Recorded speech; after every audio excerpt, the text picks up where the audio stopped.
Obrigado, Jesus. Obrigado porque o Senhor está vivo. Obrigado porque o Senhor morreu, ressuscitou e está vivo. Nós te louvamos. Obrigado porque o véu se rasgou. Obrigado porque o caminho da intimidade está aberto. Nós entronizamos o seu santo nome e declaramos que esse culto é teu. O motivo de estarmos aqui é o Senhor. Queremos oferecer um culto agradável a Ti acima de todas as coisas, em nome de Jesus. Amém e amém. Dê um forte aplauso a Jesus. Mais forte, porque Ele é digno. Ele merece toda a honra e toda a glória sejam tributadas a Ti, Senhor. Aleluia. Glória a Deus. Você pode sentar. Boa noite para todo mundo. Queria liberar os adolescentes, o grupo dos conectados para o seu tempo com Deus. Que Deus os abençoe grandemente e use a vida dos professores.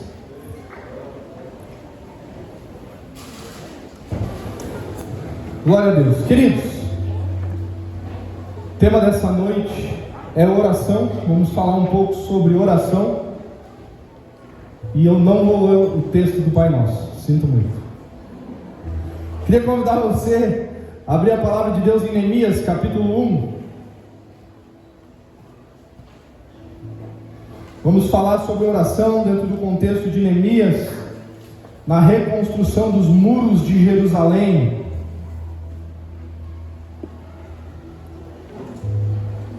Queria compartilhar aquilo que o Senhor tem ministrado ao meu coração nesses dias.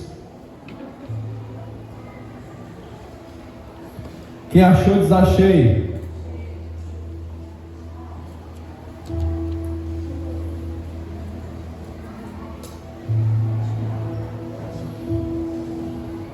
Neemias está logo depois de Esdras. Nem sabia que tinha esse nome na Bíblia, pastor. Mas existe.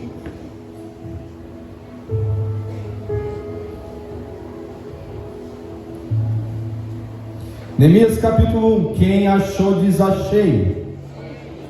Quem não achou, acho que não acha mais. Passo a ler então. Neemias capítulo 1, do versículo 1 ao 11. Diz assim: as palavras de Neemias, filho de Acalias, no mês do Quisleu, no ano 20º, estando eu na cidadela de Suzã, veio Hanani, um de meus irmãos, com alguns de Judá. Então lhes perguntei pelos judeus que escaparam e que não foram levados para o exílio, e acerca de Jerusalém. Disseram-me: os restantes que não foram levados para o exílio e se acham lá na província, estão em grande miséria e desprezo. Os muros de Jerusalém estão derrubados e as suas portas queimadas. Versículo 4. Tendo eu ouvido essas palavras, assentei-me, chorei, lamentei por alguns dias, e estive jejuando e orando. Repita comigo: jejuando e orando perante o Deus dos céus. E disse: ah, Senhor, Deus dos céus, Deus grande e temível, que guardas a aliança e a misericórdia para com aqueles que te amam e guardam os teus mandamentos. Estejam, pois, atentos os teus ouvidos e os teus olhos abertos para acudires à oração do teu servo, que hoje te faço a tua presença dia e noite, pelos filhos de Israel, teus servos, e faço confissão pelos pecados dos filhos de Israel, os quais temos cometido contra ti, pois eu e a casa de meu pai temos pecado. Verso 7. Temos procedido de todo corruptamente contra ti, não temos guardado os mandamentos, nem os estatutos, nem os juízos que ordenastes a Moisés teu servo. Lembra-te da palavra que ordenaste a Moisés teu servo, dizendo: se transgredirdes, eu vos espalharei por entre os povos. Mas se vos converterdes a mim e guardardes os meus mandamentos e os cumprirdes, então, ainda que os vossos rejeitados estejam pelas extremidades do céu, de lá os ajuntarei e os trarei para o lugar que tenho escolhido, para ali fazer habitar o meu nome. Verso 10. Esses ainda são teus servos e o teu povo que resgataste, com teu grande poder e com tua mão poderosa. Ah, Senhor, estejam, pois, atentos os teus ouvidos à oração do teu servo e a dos teus servos que se agradam de temer o teu nome. Concede que eu seja bem sucedido hoje, o teu servo, e dá-lhe mercê perante este homem.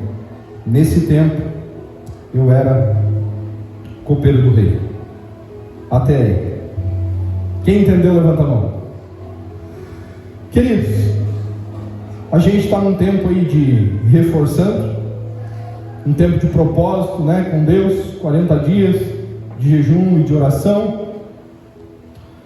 2 cultos nós falamos sobre jejum. No terceiro culto nós falamos sobre maturidade cristã. Falamos um pouco sobre a igreja de Corinto, uma igreja um tanto quanto problemática, mas falamos sobre algumas coisas que o Senhor quer amadurecer em nós e a forma que Deus usa para trazer o crescimento. Deus é um Deus que Ele age no sobrenatural, mas Ele é um Deus também que responsabiliza o homem com algumas coisas. E nas Escrituras, em 1 Coríntios 3, batemos bastante nessa tecla, onde o apóstolo Paulo diz: eu plantei, Apolo regou, mas o crescimento vem de Deus. Então, o meio de crescimento de Deus é plantio, rega e crescimento. Só que a igreja estava dividida, porque já estava querendo colocar homens acima do Senhor, uns dizendo: eu sou de Apolo, eu sou de Paulo, eu sou disso, eu sou daquilo. E aí Paulo vem e confronta eles e diz: por acaso alguns desses foram crucificados? O que ele está dizendo? O alvo não é a gente. E falamos então sobre essa ideia de maturação, e Paulo diz: tanto que planta quanto que rega são um. E trouxemos o entendimento. Eu falo isso só para ter um resuminho bem breve, se você não esteve semana passada. E trouxemos o entendimento de que plantio e rega são coisas naturais. Nós conseguimos plantar e regar, mas fazer crescer só Deus. Porque a parte natural é o homem que faz, mas a parte sobrenatural é Deus que faz. Agora é interessante, se o homem não plantar e não regar, não tem crescimento. Não é que Deus está limitado a nós, Ele pode criar de onde não existe, mas Deus quer usar a partir daquilo que nós nos responsabilizamos. Essa é a medida de Deus. E para isso acontecer, o que a Bíblia diz? Que tanto o que planta e o que rega são um. Por quê? Porque plantio e rega precisa andar em unidade para o crescimento acontecer. E eu dei um breve exemplo. O que acontece se eu plantar uma planta, mas o outro que for regar não vai regar? O que vai acontecer com a planta? Vai morrer. E o que acontece se eu regar a terra que não foi plantado nada? Vai criar lodo. Sem conexão do plantio carrega, o máximo que a gente produz é morte e lodo. Mas quando essas coisas andam em unidade, Deus vem e dá o crescimento. Por isso que nós precisamos o que? Andar em unidade, plantando e regando. Aí Deus vai vir e vai dar o crescimento. Às vezes a gente diz: Deus, por que tu não acrescenta? Deus, por que tu não dá o crescimento? Talvez Deus poderia, ou diz para nós, a gente não consegue ouvir: e por que tu não anda em unidade? Tem gente plantando na igreja, mas tu não está disposto a regar. Caminha junto. Eu estou louco para derramar o crescimento sobrenatural, mas para isso quem planta e quem rega precisam caminhar em unidade. Então, falamos sobre esse nível de maturidade. E eu queria falar hoje sobre oração, porque esse camarada chamado Neemias diz que ele se propôs a jejum e oração. Aquilo que nós também conversamos em alguns cultos, que o jejum geralmente ele vem acompanhado de oração, porque jejuar sem orar é passar fome. É simplesmente passar fome, não é nada mais do que isso. E esse camarada ele se propõe a essa ideia de jejuar e de orar. Mas eu quero contextualizar um pouco. Quando falamos sobre oração, estamos falando sobre diálogo, não é monólogo. Oração é você falar, é você ouvir, é Deus falar, é você ouvir, é um relacionamento com Deus. Bem no simples. Claro que existe toda uma estrutura bíblica de uma oração que é coerente, porque tem oração que não é relacionamento e não é uma oração bíblica, é muito mais uma pessoa vendo Deus como um garçom que tem que dar tudo o que ela quer e ela só pede, sendo que o alvo da oração não é eu, o alvo da oração é o Senhor. Então, oração é diálogo, oração não é monólogo, não é. E nós devemos compreender isso. Então, falando especificamente sobre a oração é o meio pelo qual nós expressamos muito da fé que temos. Porque se eu não oro, é porque no fundo, talvez eu não acredito. E a oração, não só a oração, mas também o jejum, é o meio pelo qual eu posso crescer no nível de fé. Como diz Mateus capítulo 17, versículo 14 até o versículo 21. Quando aquele pai apresenta o jovem lunático aos discípulos de Jesus, que diz que ora ele se atirava na água, ora se atirava no fogo. E os discípulos de Jesus, eles não podem expulsar aquele demônio. E aí aquele pai chega e apresenta a Jesus, e Jesus diz: olha, eu sou incrédulo e tal. E os discípulos questionam Jesus: por que nós não conseguimos expulsar o demônio? E Jesus diz para eles: por causa da pequenez da vossa fé. Se vocês tiverem fé como um grão de mostarda, vocês vão dizer para o monte: passa-te daqui para colar, e assim vai acontecer. Porque essa casta só se espere por meio de jejum e oração. Então, Jesus, ele diz que o problema é fé pequena, mas ele diz que só se expulsa esse demônio por meio de jejum e oração. Por quê? Porque jejum e oração é o meio de aumentar a fé, de fazer a fé pequena agora se tornar uma fé grande. Então nós devemos compreender isso. E trazendo agora uma introdução, pensando nessa ideia de Neemias, eu queria que você pensasse dentro desse contexto comigo, que aqui nós estamos dentro de um contexto de Neemias capítulo 1, um contexto onde o povo do Senhor passava pelo processo do exílio babilônico, onde o povo de Deus passava por tantas coisas ruins, e essa notícia ruim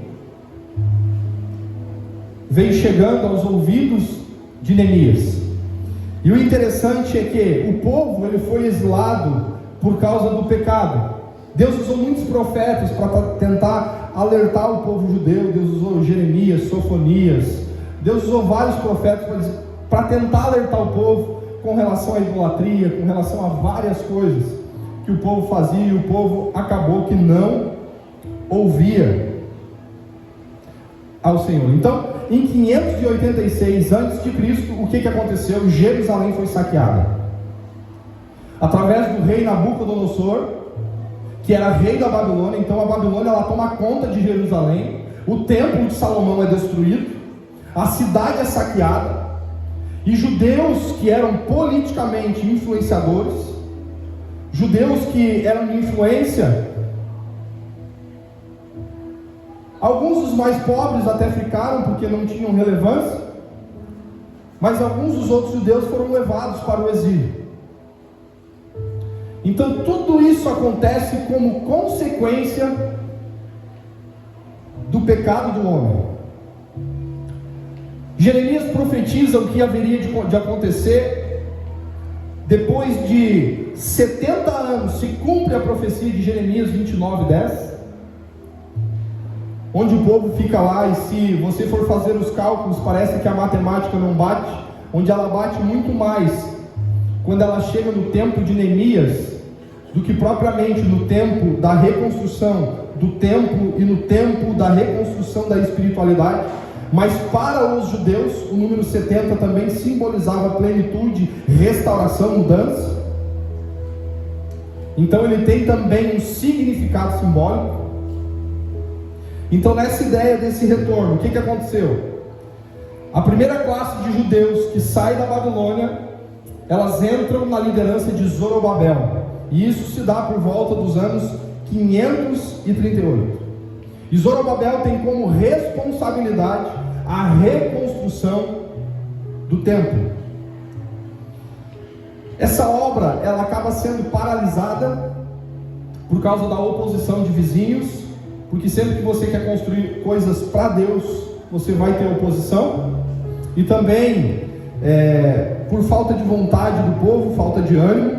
E ela continua em 520 antes de Cristo. Em 516 ela é concluída. Isso você pode ver em Esdras capítulo 6, versículo 15. Só que o segundo templo, ele acabou causando tristeza no coração de algumas pessoas mais velhas, porque o primeiro templo era um templo mais bonito, era um templo mais embelezado, e o segundo já não era tão bonito. Mas havia uma palavra dizendo que a glória da segunda casa será maior que a da primeira.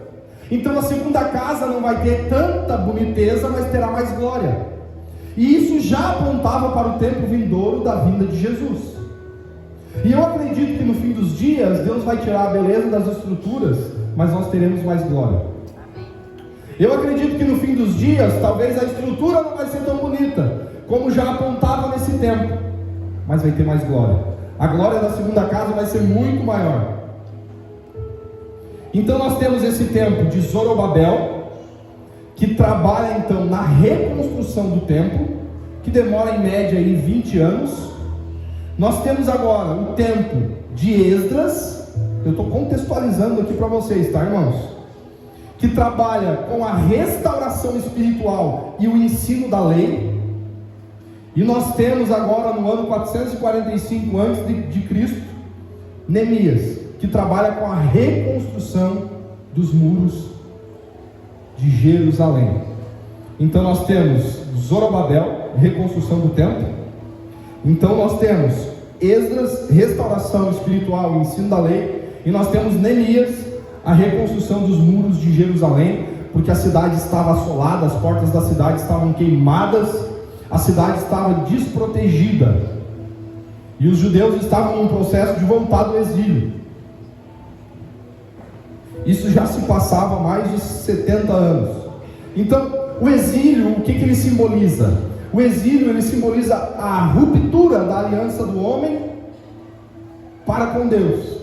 Agora, a restauração do templo, trazer de volta a restauração da espiritualidade, da lei, a reconstrução dos muros, simboliza o quê? A restauração dessa aliança com o Senhor. Quem está me entendendo? Então nós temos aqui agora Neemias capítulo 1, e esse período histórico, ele é marcado então pela saída de Neemias deste lugar onde ele está, e sua ida a Jerusalém, aonde ele sai de Suzã e ele vai a Jerusalém para trabalhar, para que as coisas possam então ser reconstruídas. Pelo fato de Neemias capítulo 8 ter falas de Esdras, alguns judeus chegam até a acreditar, que eu não acredito obviamente, que Neemias tenha sido escrito por Esdras, mas obviamente que eu não acredito de forma alguma. E aí nós temos agora aqui o noticiário que chega para Neemias, e a Bíblia diz assim, só para a gente relembrar o que eu já tinha lido: as palavras de Neemias, filho de Acalias, no mês do Quisleu, no ano 20º, estando eu na cidade de Suzã. Esse mês do Quisleu, no calendário judaico, é o terceiro mês do calendário civil. Ele geralmente cai entre novembro e dezembro no calendário gregoriano. Suzã era tipo a capital, é tipo a capital da Pérsia, o lugar aqui onde ele estava. Ali é onde os reis deixavam os seus palácios, ali era o centro onde a coisa acontecia. E aí a Bíblia diz assim, que Hanani, um dos meus irmãos, chegou de Judá com um grupo de outros judeus. Então eu pedi notícias da cidade de Jerusalém e dos judeus que haviam voltado do cativeiro na Babilônia. Eles me contaram que aqueles que não tinham morrido e haviam voltado para a província de Judá estavam passando por grandes dificuldades. Contaram também que os estrangeiros que moravam ali por perto os desprezavam. Disseram finalmente que as muralhas de Jerusalém ainda estavam caídas e que os portões que haviam sido queimados ainda não tinham sido consertados. O povo está num processo agora de volta para Jerusalém, porque agora termina o reinado do rei Artaxerxes e começa o reinado do rei Ciro, que é rei da Pérsia, que tem combate contra a Babilônia e ganha. Então agora o povo começa a entrar nesse processo de volta para Jerusalém. E ele recebe esse noticiário de que o povo, aqueles que não morreram, estão voltando, mas estão passando desprezo, estão passando dificuldade. A cidade está assolada, a coisa está muito difícil, a coisa não está fácil. Jerusalém é a cidade onde os pais de Neemias foram sepultados. Então para Neemias aquela cidade tinha uma relevância muito grande. Para ele não era simplesmente uma cidade qualquer, enfim, ele se identificava com aquele povo, embora não era a sua cidade natal. Depois dele receber toda essa notícia, de que lá tem miséria, tem desprezo, de que os muros estão derrubados, as portas queimadas, Jeremias, ele tem uma atitude. E eu queria que a gente pensasse agora na atitude de Jeremias. Pensa assim, você recebendo uma informação desastrosa de um povo que você ama, de uma cidade que para você a considera grandemente a cidade onde seus pais foram sepultados. Quando chega essa informação que a cidade está assolada, os muros estão derrubados, há desprezo, a coisa está muito difícil, embora o povo está voltando desse exílio, por conta do pecado, por conta da idolatria. A Bíblia diz no versículo 4, olha comigo: tendo ouvido essas palavras, assentei-me, chorei e lamentei por alguns dias, e estive jejuando e orando perante o Deus dos céus. O que Jeremias fez diante de um cenário e de uma informação terrível para ele? O que Jeremias fez, gente? Assentei-me, lamentei e chorei. 3 perspectivas da humanidade dele sendo manifesta. Sabe quando a pessoa recebe uma informação triste? Fiquei eu imaginando que talvez se jogou no chão, né? Se assentou assim meio, lamentou e colocou as lágrimas para fora e chorou. Porque na dificuldade não tem como a gente não mostrar a nossa humanidade. E isso é algo muito interessante para quem vai começar um período de jejum e oração, já começar quebrantado.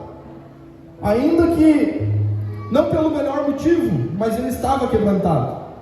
Então ele mostra ali, ele não nega a sua humanidade, porque ele se assenta, lamenta e chora. Por quê? Porque a cidade que ele se identifica está em ruína, o centro da adoração, Jerusalém, está em ruína, está um caos naquela cidade.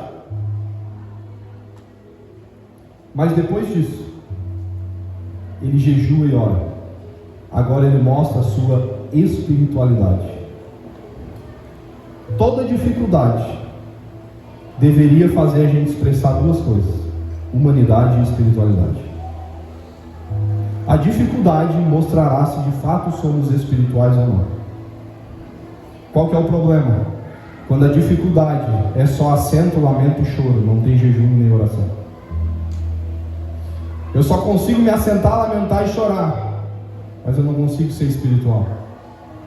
Então toda dificuldade deveria me levar para um lugar onde eu expresso humanidade, mas eu também expresso espiritualidade. O que você faz quando você fica sabendo que a cidade está terrível? O que você faz quando tem uma informação terrível? Ele sabia que tudo isso girava em torno do pecado do povo. Ele sabia que tudo isso girava em torno do pecado, da idolatria. Nós vamos ver ao longo do texto, de não cumprir a lei do Senhor, de não cumprir os seus preceitos. Tudo isso ele sabia. Mas o que você faz? Sabe o que me chama a atenção? É que no momento de dificuldade que ele ouve sobre o caos que está enfrentando uma cidade, Neemias se assenta, lamenta e chora, jejua e ora. 5 coisas. Mas Neemias, ele não tem tempo para falar mal de ninguém.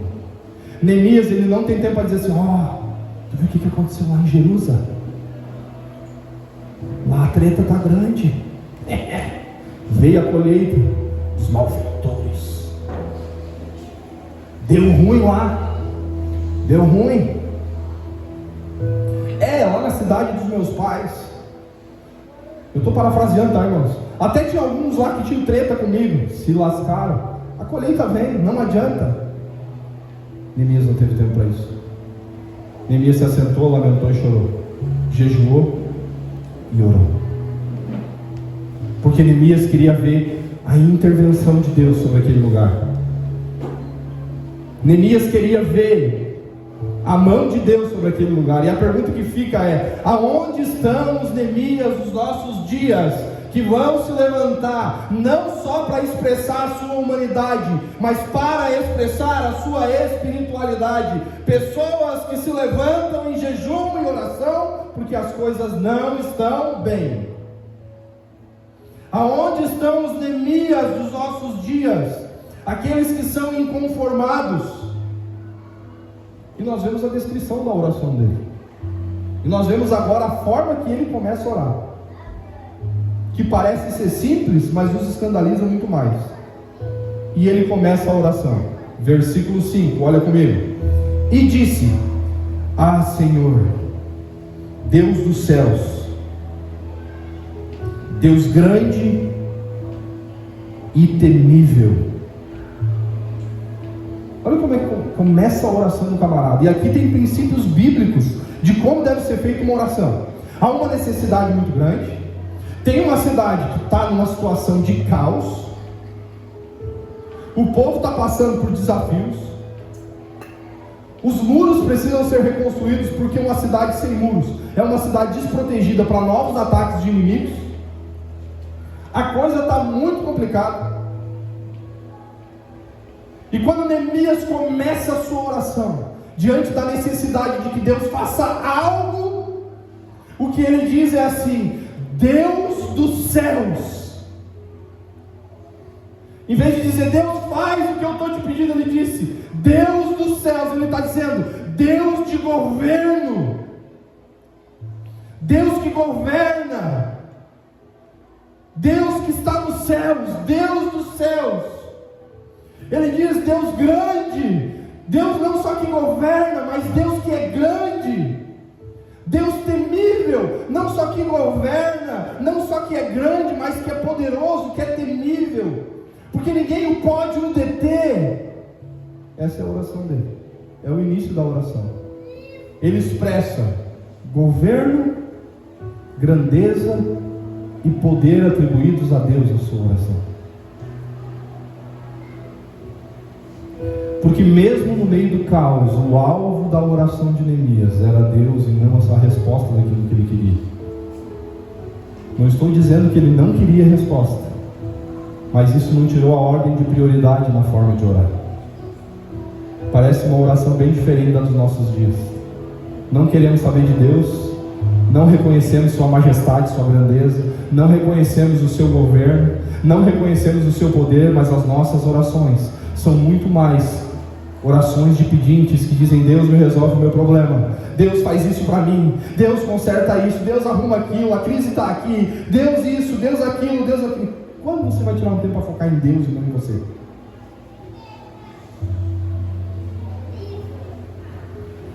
Não, orei a Deus sobre mim. Não, orei a Deus sobre Deus. Essa era a oração de Neemias. Falei com Deus sobre Deus. Quem está entendendo o que eu estou falando? Essa foi a oração dele. Tudo está difícil para Neemias agora. Ele está triste, ele está mal. Mas ele diz: Deus dos céus, Deus de governo, Deus grande, Deus temível, Deus de poder, Deus grande, Deus poderoso. Não bastasse isso, olha a continuação da oração: que guardas a aliança e a misericórdia para com aqueles que te amam e guardam os teus mandamentos. Ele diz que Deus é um Deus de governo, que Deus é um Deus grande, que Deus é um Deus poderoso, e agora ele diz assim: Deus que guarda a aliança e a misericórdia para aqueles que cumprem os seus mandamentos. Só que Neemias está dizendo: Deus fiel, Deus que não erra na sua aliança, Deus que é fiel, onde a quebra de aliança só por parte do homem, mas quando o homem corresponde em fidelidade, Deus sempre vai ser fiel. Não que ele não é, Deus sempre é fiel. Ele diz: Deus fiel na sua aliança e na sua misericórdia para com aqueles que cumprem os seus mandamentos. Porque a fidelidade de Deus vem num parâmetro diferente para aquele que é infiel. Deus é tão fiel à sua palavra que ele não é fiel à vontade do homem que o desobedece. Ele não apenas fala essas coisas, mas ele diz: Deus, tu é fiel. Deus, tu é fiel em cumprir tudo aquilo que tu falas. Versículo 6: estejam, pois, atentos os teus ouvidos e os teus olhos abertos para acudires à oração do teu servo que hoje eu faço na tua presença. Deus, acode a oração do teu servo, sinal de dependência. Ele reconheceu governo, grandeza, poder, fidelidade e dependência de Deus. Eu quero mostrar para vocês biblicamente qual é o momento que Neemias toca naquilo que ele precisa fazer para resolver o problema. Sabe quando que é? Na finaleira da oração, lá no final. E nós fazemos o contrário. Neemias fala com Deus e se importa com Deus, e depois fala do problema, da dificuldade. Nós falamos que oramos a Deus e falamos do problema e esquecemos de falar sobre Deus e com Deus no final da oração. Quem está entendendo o que eu estou falando?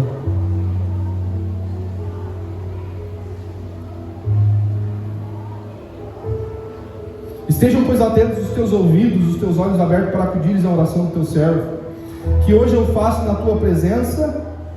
Quando que ele faz a oração na presença do Senhor? Dia e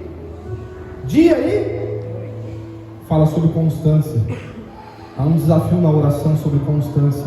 Nós precisamos ser constantes. Nosso maior desafio nesses dias não é a intensidade, é a constância. A gente é muito intenso em muitas coisas, mas não em continuar repetindo aquilo que nós já fazíamos. E ele diz assim: eu faço essa confissão pelos pecados dos filhos de Israel. Oração precisa de confissão, os quais temos cometido contra ti, pois eu e a casa de meu pai temos pecado. Espera um pouquinho. Ele está em Suzã, ele recebe informação da desgraça que está em Jerusalém, e agora na oração que ele faz a Deus, ele diz: o qual temos cometido. Ele se inclui no pecado. Ele não trata o pecado só como um pecado do povo que está lá, mas um pecado dele. Porque homens de Deus de verdade fazem oração como inclusão, porque sabem que não são perfeitos. Então a oração, ela precisa ser inclusiva, porque se eu orar achando que eu não tenho pecado,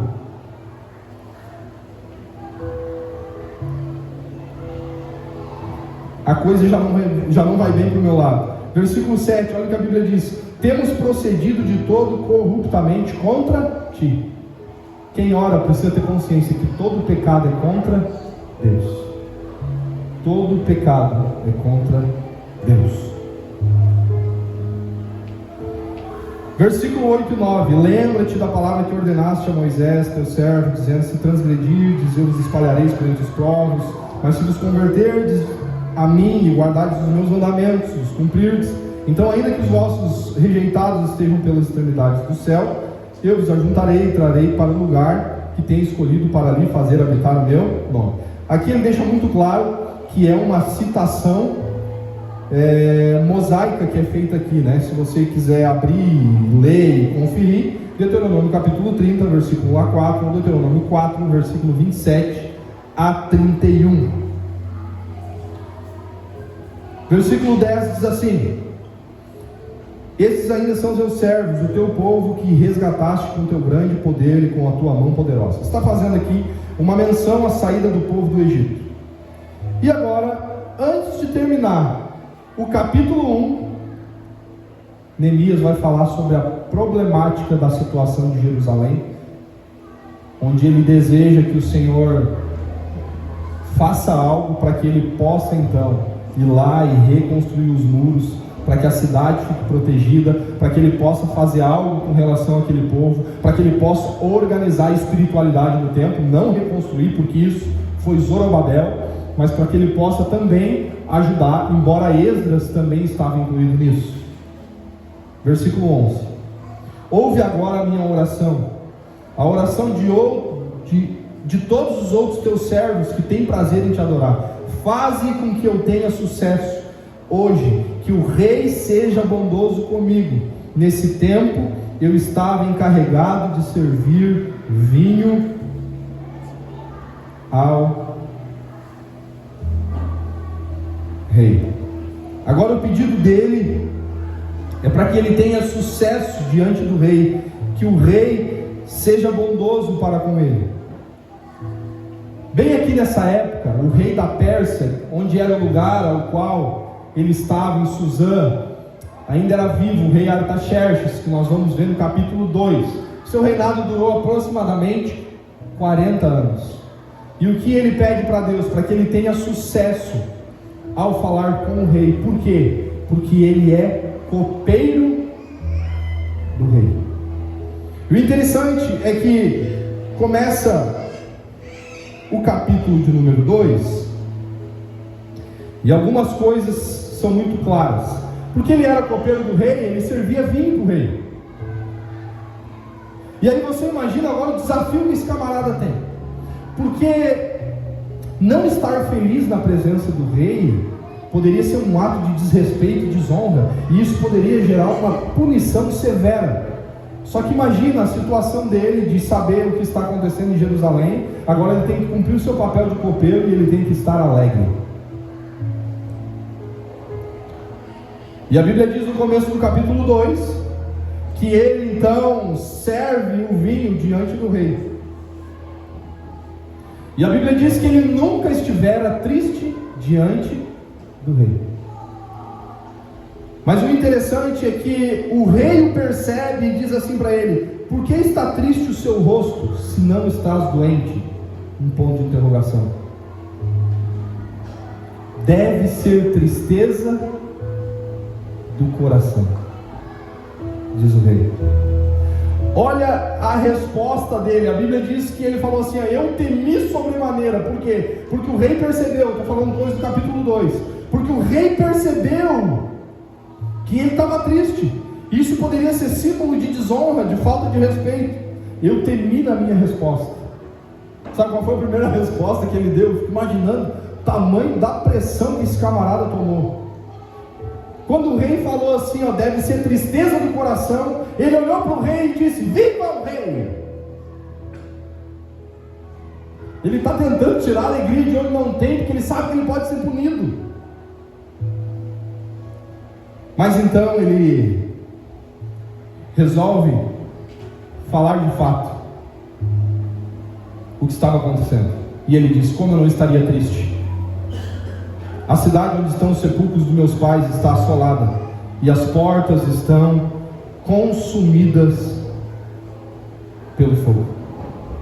Ele diz: eu estou triste porque a cidade dos meus pais está terrível, está assolada, a coisa está muito difícil por lá. E o rei diz assim para ele: o que você me pede agora? Em vez de colher a punição, o rei pergunta: o que você me pede? O rei deixou tudo mascado, né? Para que ele pudesse fazer agora o pedido. E ele diz assim: eu orei a Deus dos céus, Ele está falando da oração, um pouco antes do versículo 11. Eu orei a Deus dos céus, e eu pedi que, se fosse do seu agrado, que você me envie ajudar a cidade dos sepulcros dos meus pais, para que eu a reedifique. Eu orei a Deus e eu pedi para que, se for do teu agrado, o rei Artaxerxes me libere para ir lá. Sabe o que ele quer com relação ao versículo 11, que ele pede para ter sucesso ao falar com o rei? Ele quer ir lá e ser a solução de Jerusalém. Porque oração precisa de comprometimento, de responsabilidade. Oração é mais do que entrar no quarto e orar. Oração é ser a resposta pela causa que nós estamos orando. Isso é oração. Oração é quando ele chega diante do rei e diz: eu já orei, Deus dos céus, e eu quero liberação, se for da tua vontade, para que eu possa ir lá e ser resposta daquilo que eu tanto estou sofrendo. Quem está entendendo o que eu estou falando? Agora note uma coisa. Ele tem uma necessidade muito grande. A coisa está muito difícil. Ele se coloca em oração. Ele fala várias coisas para Deus. Ele fala para Deus do seu poder, da sua grandeza, do seu governo, várias coisas. Mas no final da sua oração, ele diz que eu obtenha sucesso diante do rei, para que eu possa ir lá ser a resposta. Que eu obtenha sucesso, que eu tenha desejo de ir lá ser a resposta. O lugar de oração não tirou o compromisso da sujeição com quem ele tinha responsabilidade. Ele tinha responsabilidade com o rei, ele estava sujeito à autoridade do rei. Porque assim, o que nós vivemos hoje? Pessoas que oram, mas não se sujeitam mais. Oração não justifica a falta de sujeição. Porque ele orou e ainda disse que eu tenha sucesso quando eu falo. Porque a resposta de que Deus está abrindo portas enquanto eu oro é que eu me sujeito para quem é cobertura, para quem é autoridade, e eu tenho validação no que eu faço. Mas como é a geração dos nossos dias? Eu falei com Deus. Imagina agora Neemias chegando em Artaxerxes dizendo: ô Arta, seguinte, vou te contar uma coisa, está terrível a coisa lá em Jerusalém, e eu vou ter que ir para lá. Deus falou comigo, eu tenho que ir para lá.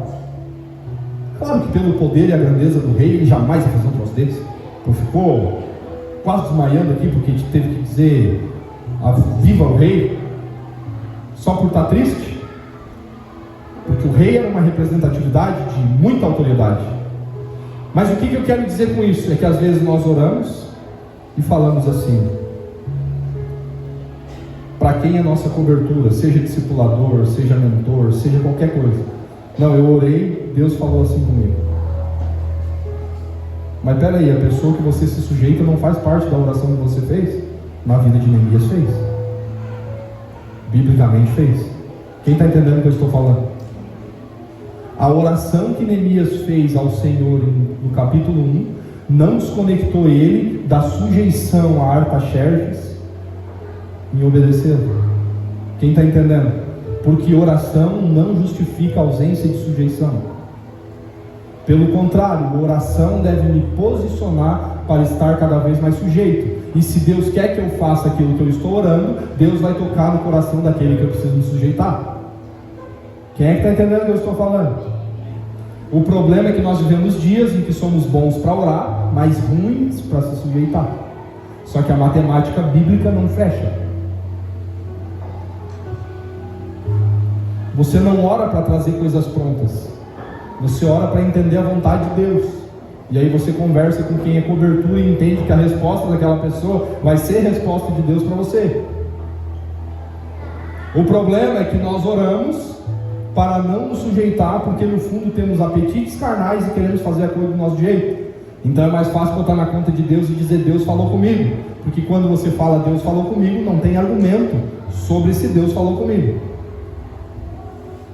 Só que o problema é se ele não falou, e um dia a gente tem que ficar frente a frente com ele e ele falar: Você passou uma vida inteira dizendo que eu falei contigo e na verdade eu não falei. A maioria das coisas que eu falei você não fez, e as coisas que eu não falei você fez do seu jeito. Porque no fundo você viveu uma vida egoísta e carnal. Neemias capítulo 1 e começo de capítulo 2 passou longe de você. Quem está entendendo o que eu estou falando?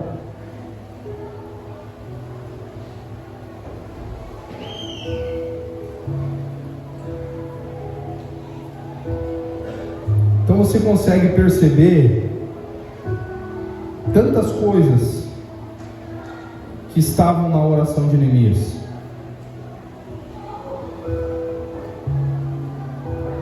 Você consegue lembrar algumas coisas que estavam na oração de Neemias? Quem lembra de algumas coisas que eu falei aí? Vamos lá, me ajuda a lembrar. Quem quer me ajudar nisso? Deus dos céus, governo, Deus grande, a grandeza de Deus, temível, Deus poderoso, Deus que guarda aliança e misericórdia, Deus que é fiel. Tudo coisas que estavam. O que mais que estava? Falou sobre constância, sobre confissão de pecado, sobre inclusão, sobre o pecado ser sempre contra Deus. E no final, ele fala: eu tenho que ir lá para Jerusalém. Me permita primeiro ter sucesso, porque ele tinha intenção de ir para lá. Porque oração é bater no peito e dizer: eu quero ser a resposta. Oração é bater no peito e dizer: eu quero ser alguém que vai fazer diferente. Oração não é só orar e virar as costas. Oração bíblica não é assim. Agora,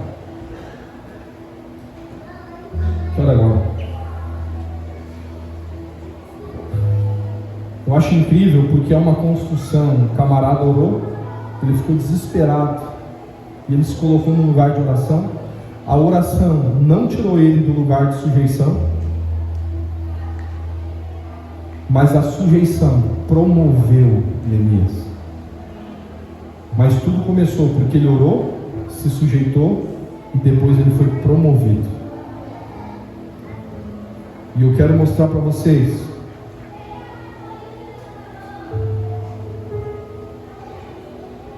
alguns momentos em que ele foi promovido, porque ele orou e entendia que mesmo que ele estava orando, tinha um rei que ele precisava se submeter e tinha uma responsabilidade, que era ser copeiro, que era servir o rei, e que essa coisa precisava estar em sintonia com a oração, ainda que ele tivesse o desejo de ir para Jerusalém. Você entende o que eu estou falando? Então ele conversa com o rei diz: olha, o que tu quer? Ele diz: olha, se for da tua vontade, no versículo 5, olha comigo agora o versículo 5 do capítulo 2, já estou quase encerrando. Se for do teu agrado, peço que me envie ajudar a cidade do sepulcro dos meus pais, para que eu a reedifique. Sujeição. Versículo 6, olha o que acontece. O rei diz para ele: me diz aí quanto tempo tu vai ficar ausente. Sabe por quê? Porque pessoas que se sujeitam estabelecem combinados. O rei queria fazer um combinado com ele: tá, tu quer ir? Beleza, mas quanto tempo tu vai ficar ausente? Sabe qual que é o problema? Que tem muitas pessoas que se dizem ser de oração, mas são pessoas que não combinam mais nada, não se sujeitam mais a ninguém.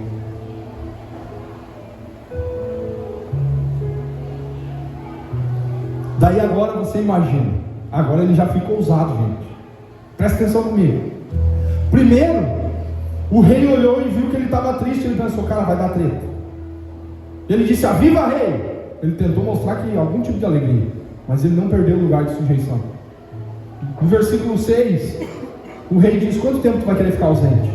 Porque quem se sujeita estabelece combinados. No versículo 7, daí agora ele já extravasa. Olha comigo.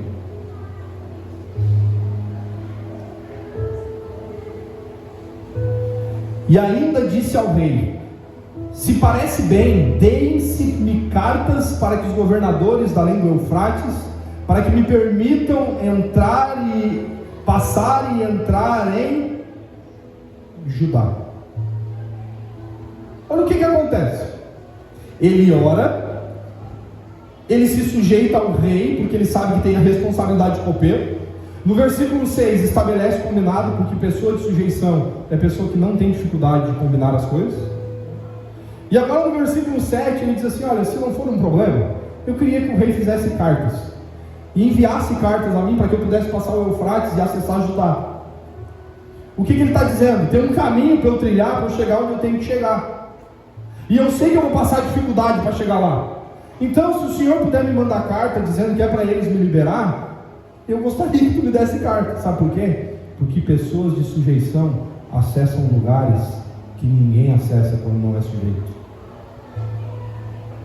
Ele ia acessar com mais facilidade, sabe por quê? Porque sujeição é a sua marca. Às vezes a gente está vivendo tanta dificuldade porque não tem sujeição. Se ele não se sujeitasse ao rei, você acha que ia ter carta para ele?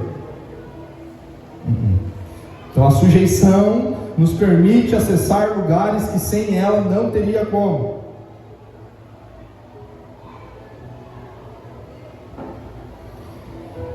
Versículo 8. Como também cartas para Asaf. Ele está preocupado também não só com ele, mas com quem vai junto. Agora ele já ficou abusado, gente. Olha a continuação do versículo 8. A guarda das matas do rei, para que dê madeira para a viga das portas da cidadela do templo, para os muros da cidade, e para a casa que eu deverei de me alojar. E o rei me deu, porque a boa mão do meu Deus era comigo. Caraca, eu acho isso aqui demais. Não bastasse ele pedir carta, agora ele pede as madeiras do rei. Ele diz: eu quero que tu me dê madeira, porque eu preciso de madeira para a reconstrução do templo, e no lugar que eu vou me alojar eu preciso de madeira. Sabe por quê? Quem se sujeita tem provisão. Não vai faltar provisão para quem se sujeita. Mas quem não se sujeita vai andar sozinho e vai se lascar. Infelizmente essa é uma verdade. Versículo 9. Então fui aos governadores da além do Eufrates e lhe entreguei cartas do rei. O rei tinha enviado comigo oficiais do exército e cavaleiros. O que o rei enviou com ele? Oficiais do exército e cavaleiros. Sabe por quê? Pessoas que se sujeitam andam em segurança. Quer andar num caminho seguro? Aprenda a se sujeitar a alguém.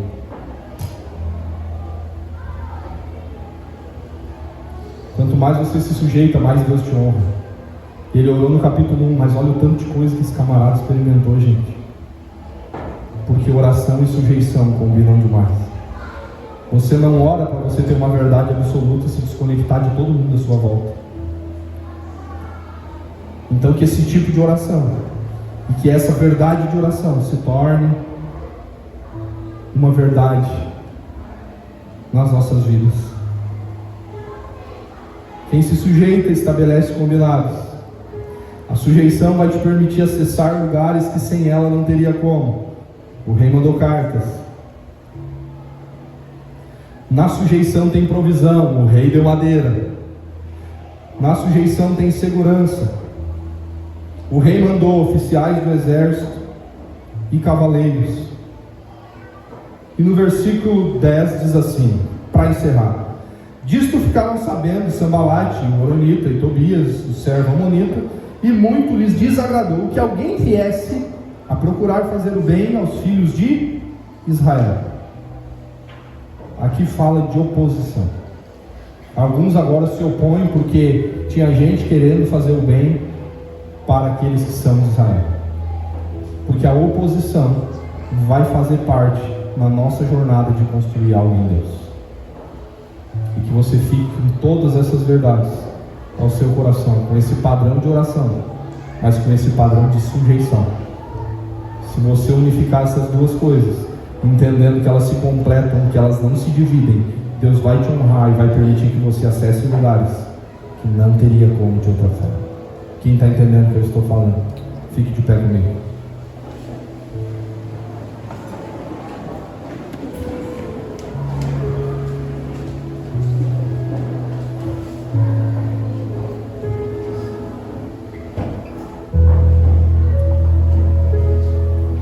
Feche seus olhos.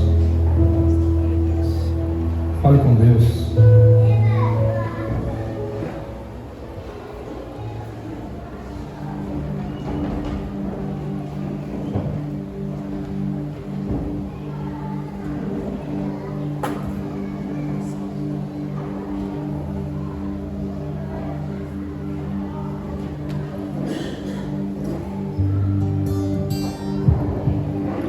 com Deus, deixa Deus ministrar o seu coração.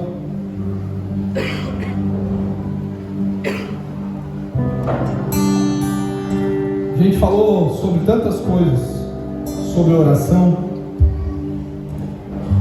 sobre confissão de pecado, sobre inclusão, sobre governo, sobre grandeza, sobre poder. Entendemos que na oração é falar sobre Ele, que boa parte da oração nós falamos sobre Ele, não sobre nós. Pela oração de Neemias na reconstrução dos muros,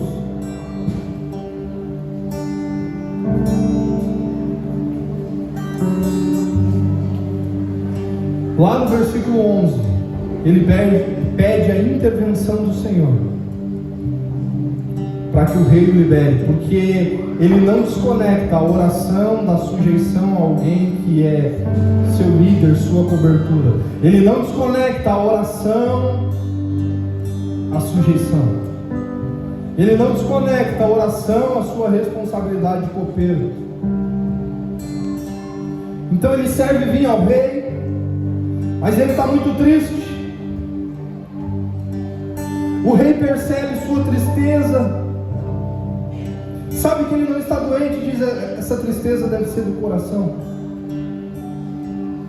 E ele fala a verdade para o rei, e o rei então estabelece o combinado, porque pessoas de sujeição não têm dificuldade de estabelecer combinados.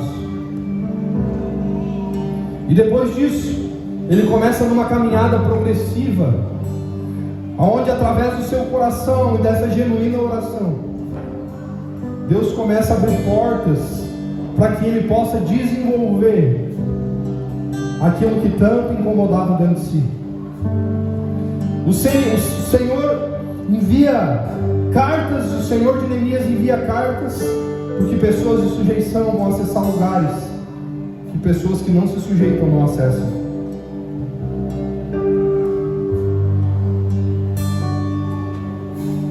Ele recebe madeira para ajudar na reconstrução, porque a provisão acompanha aqueles que se sujeitam.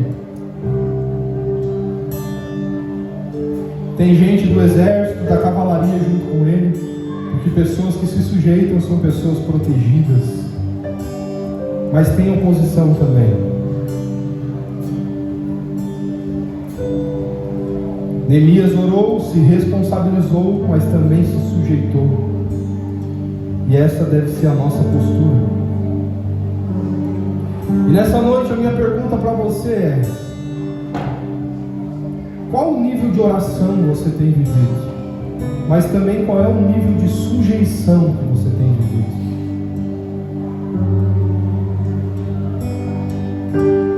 Porque a gente é bom de orar para ter resposta, mas é ruim de se sujeitar para manifestar obediência.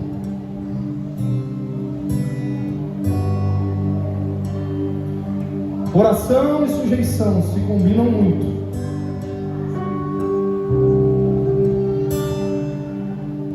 Feche seus olhos, fale com Deus.